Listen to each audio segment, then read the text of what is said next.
सुबह उठते ही हाथों में जकड़न होना, 30 मिनट या उससे ज़्यादा तक हाथों का पूरा ना खुलना या दर्द रहना, जकड़न रहना। ये सिर्फ दर्द नहीं, रूमेटॉइड अर्थराइटिस हो सकता है, जिसको हम लोग आम भाषा में गठियावाद भी कहते हैं। जॉइंट पेन और रूमेटॉइड अर्थराइटिस के बीच में जो अंतर है वो समझना बहुत ज़रूरी है। जो नॉर्मल दर्द है, नॉर्मल जोड़ों का दर्द है या अर्थराइटिस है, इलाज संभव है। एक बार दवाई देने से या इलाज कराने से हो सकता है वो पूरी तरह ठीक हो जाए। लेकिन गठियावाद एक ऐसा प्रॉब्लम है जो हमारी ही बॉडी की प्रतिरोधक क्षमता, हमारे ही शरीर, हमारे ही जोड़ को नुकसान पहुंचाती है, जिसको हम लोग ऑटो इम्यून डिसीज बोलते हैं। तो इसमें होता क्या है, बॉडी अपने ही, जो अपना बॉडी का प्रतिरोधक क्षमता है, वो अपने ही टिश्यू को, जो जोड़ में जो टिश्यू है, जैसे कि ये वाला जोड़ हो गया, ये हो गया, ये जोड़ हो गया, सबसे कॉमन होते हैं हाथ के जोड़ों में जोड़ को नुकसान पहुंचा। अगर ये लक्षण आप में है या आपके किसी जानने वाले में है तो आप इसे इग्नोर ना करें।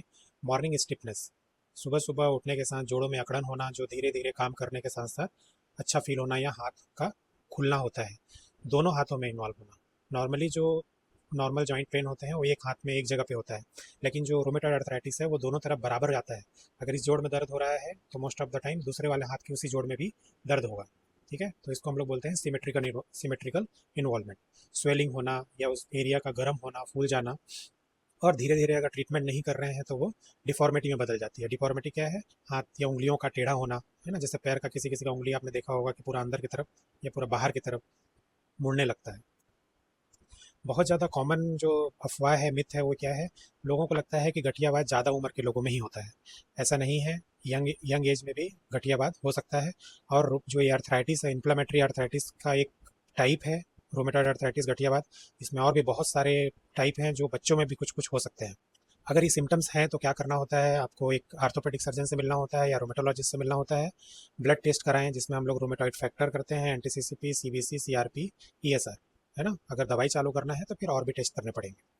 अर्ली अगर आपको डायग्नोसिस हो जाता है, अगर पता चल जाता है कि बीमारी है और आपने सही समय पे दवाई, जो डिसीज मॉडिफाइंग ड्रग्स हैं, डीमार्ट जिसको बोलते हैं, वो अगर आप चालू कर देते हैं तो ये डिसीज़ कंट्रोल में आ सकती है। लेकिन ऐसा नहीं है कि एक बार दवाई खाने से पूरा क्योर हो जाएगा या पूरा ठीक हो जाएगा।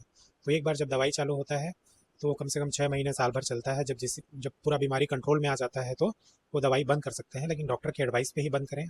सबसे बड़ा प्रॉब्लम है गठियावाद में, लोग डॉक्टर के पास जाते हैं, इलाज कराते हैं, 1 महीने का दवाई लेते हैं, घर जाते हैं, खाते हैं, और जैसे ही थोड़ा अच्छा लगता है बंद कर देते हैं। जब वो बीमारी दोबारा से आती है ना, तो वो और ज़्यादा नुकसानदायक, और ज़्यादा दर्द, स्वेलिंग, जिसको हम लोग रोमेटॉइड फ्लेयर बोलते हैं, बढ़ चढ़ के वो बीमारी वापस आता है। तो अपने से दवाई बंद ना करें।